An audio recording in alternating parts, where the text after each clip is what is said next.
Have you ever witnessed a genuinely nice person get backstabbed for no apparent reason? What happened?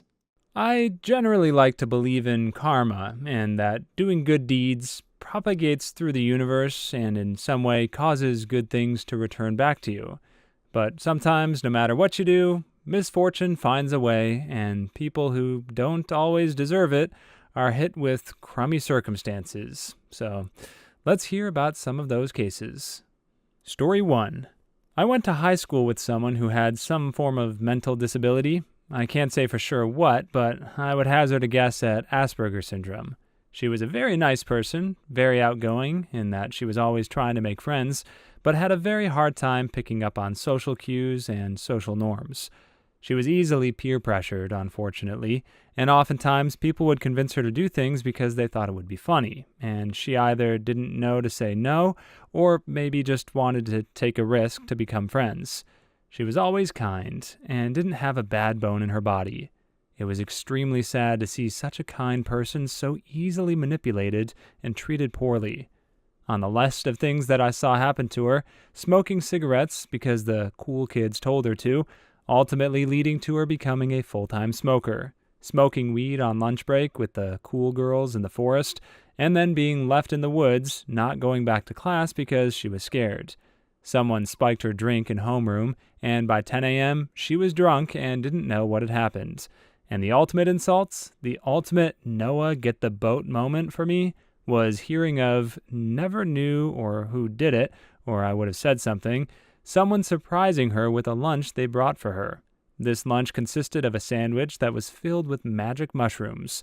This absolute waste of a human fed this poor girl, someone who the whole school knew had a mental disability, a very large quantity of magic mushrooms, and just let her unknowingly hallucinate at school. She was suspended for doing drugs at school. What a joke. And if memory serves me, she never came back, or maybe left at the end of that school year. My first thought on this one was that if she was Mormon, then she would have been somewhat accustomed to the idea of polygamy, but not wanting to be too ignorant, I read up a bit more on the religion, and it turns out that the concept of having multiple wives is way less prominent than rumor has it. In actuality, plural marriage was not really for everyone in the Mormon church. In fact, at most, 20 to 30% of Mormons would ever practice it. More, it was among the church leadership than the regular members. Well, that figures. But if commanded to take other wives by God and the church, then an obedient Mormon was historically expected to comply. The more you know. Story 2. The nicest girl I ever met really got put through the gauntlet the time that I was in school with her. She was really sweet, very cute, Mormon, and just never couldn't smile. In general, people liked her, but a few just had to come after her over her religion, and it was relentless. Some girls were just unnecessarily rude to her. I always assumed it was a jealousy thing since she got a decent amount of attention, and like any nice, attractive girl in high school, has basically a posse of guys who hung around her and were friends, but constantly jockeying to prop themselves up as clearly the best candidate for her to date. We all know that dance. The worst, though, at least the only one I saw really crush her, was when she got cheated on, ironically for being too nice. The way her ex explained it to me way after the fact, he genuinely didn't know Mormons are a denomination of Christianity, so he had no idea her faith meant, on top of all the not drinking coffee thing he knew about, that she also couldn't get intimate. He didn't figure that till months in and had just assumed that she was just playing things slow because she was so innocent.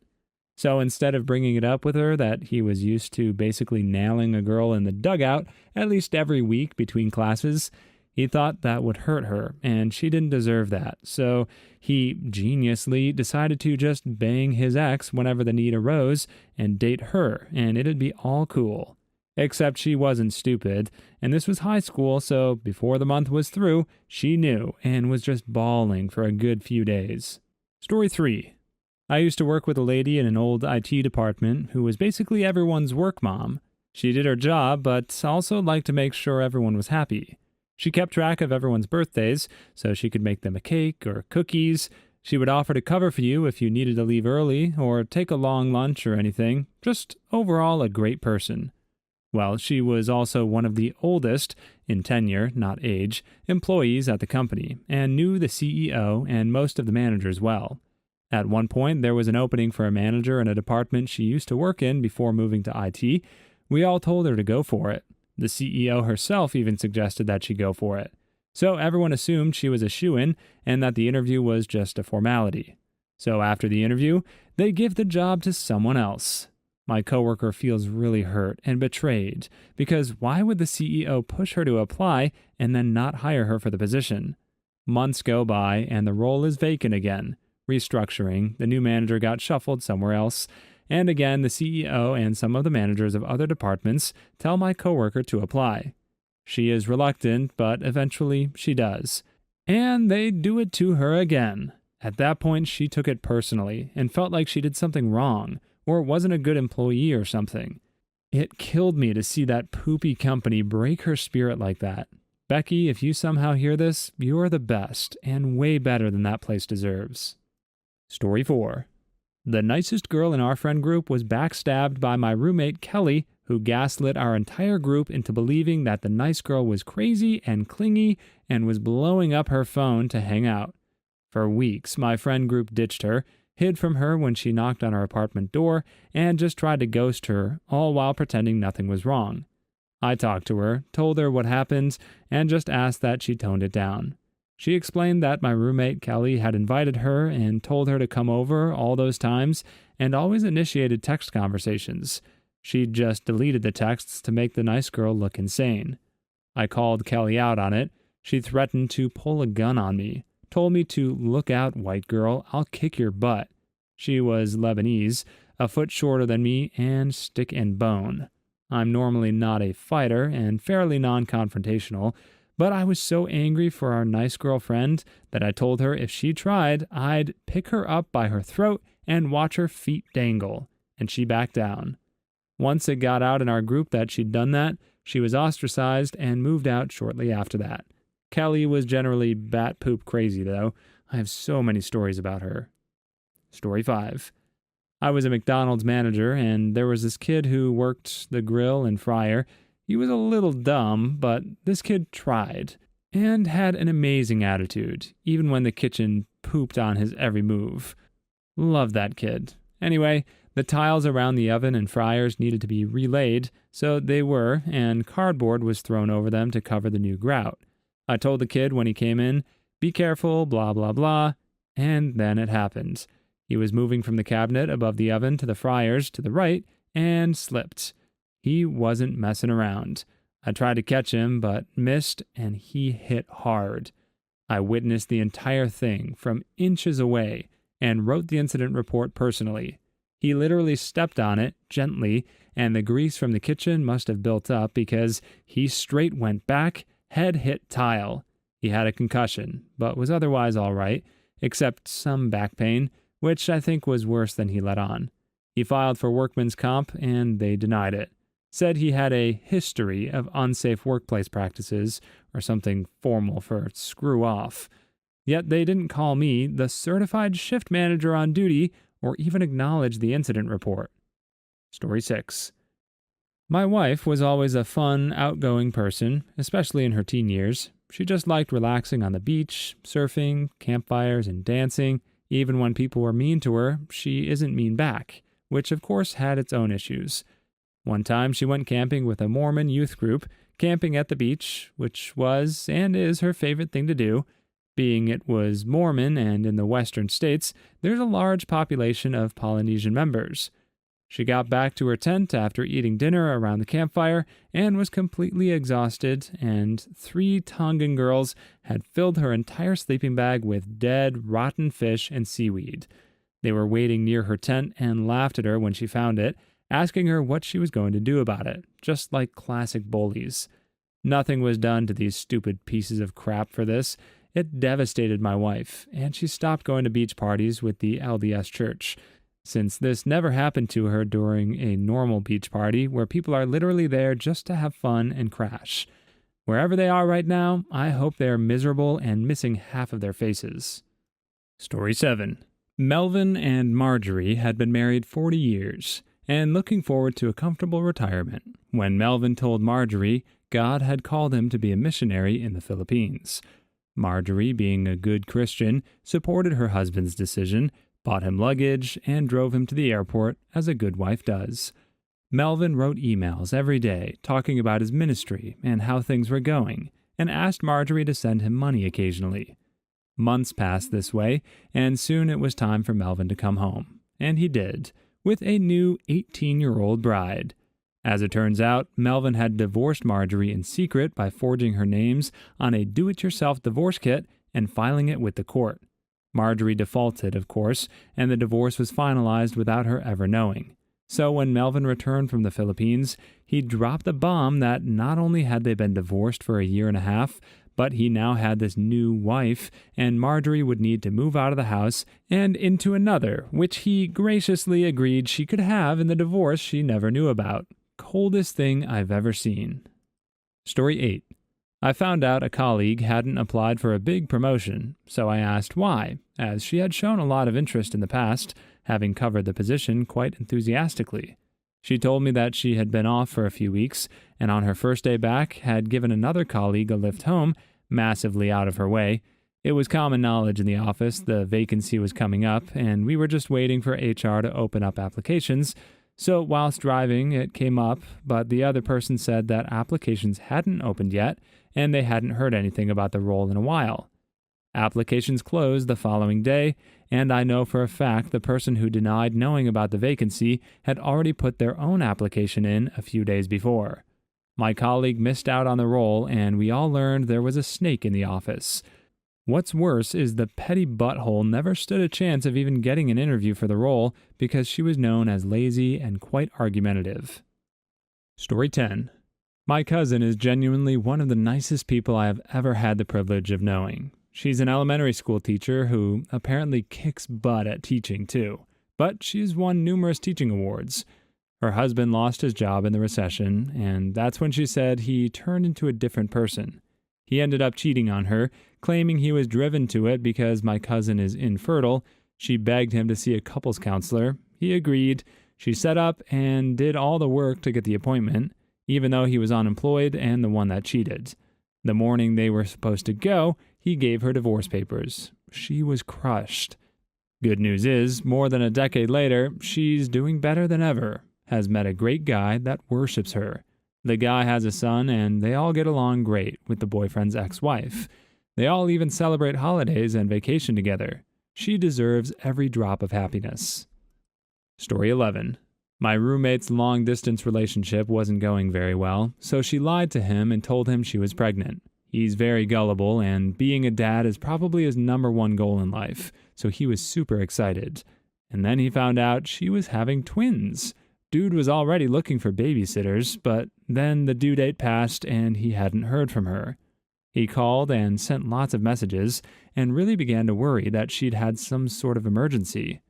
2 weeks after his twins were due, he decided enough was enough and drove all the way out there to see her in person. My poor gullible roommate thought he was about to meet his twins, but nope. Not only was he not a father, but his girl had lied to keep him around while she was seeing another guy. It broke his heart.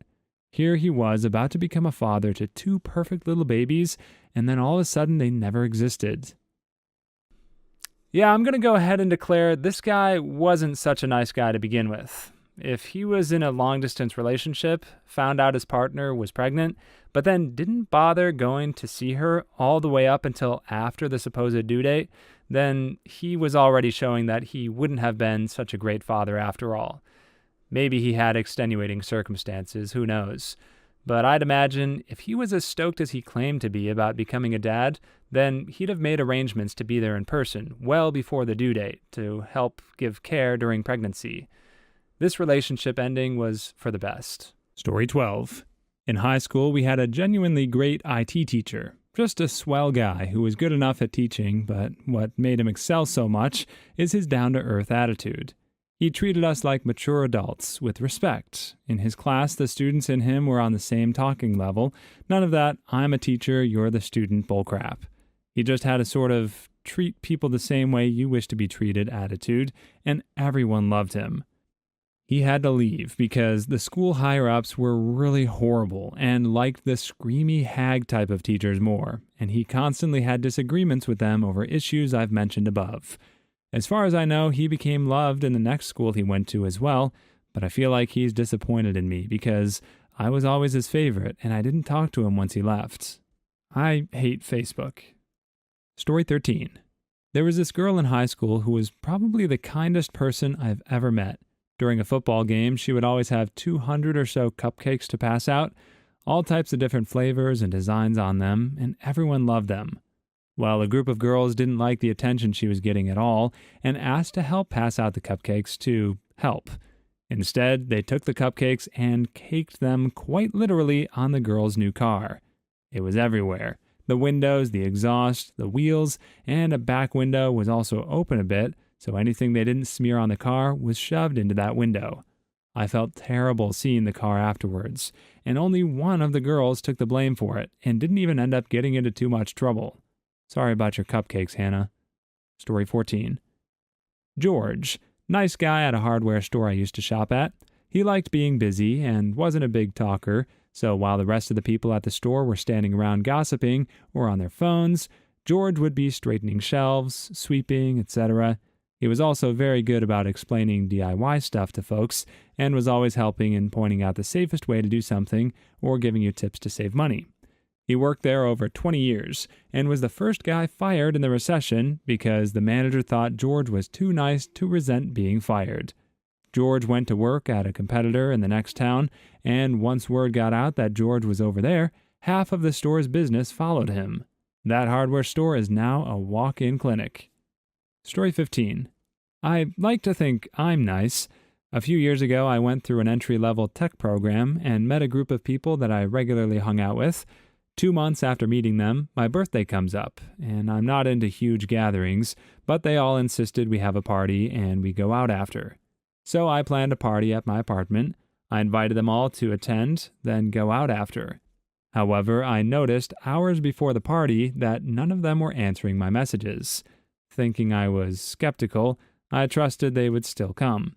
Nobody came. Nobody decided to tell me they were all not coming. I saw on Snapchat later they went out without me, and they all wondered why I was angry on Monday morning at work. Story 16.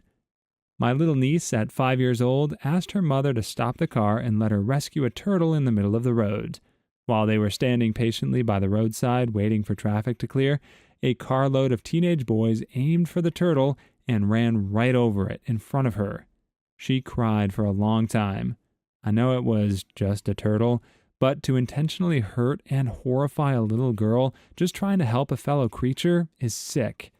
I hope those boys have matured by now, maybe having kind little girls or boys of their own. Judge a person by the way they treat those with nothing to offer them, the way people treat animals most of all. Story 17. I once made a small but fairly popular Instagram fishing account so my friends and I could share all of our fishing pictures. I was the one who made the account and did most of the posting, put in all the work to get it where it was. One day I find that my password isn't working on the account and I can't log in. Turns out my friends decided that they didn't like how I was posting everything and wouldn't put up pictures from their hunts.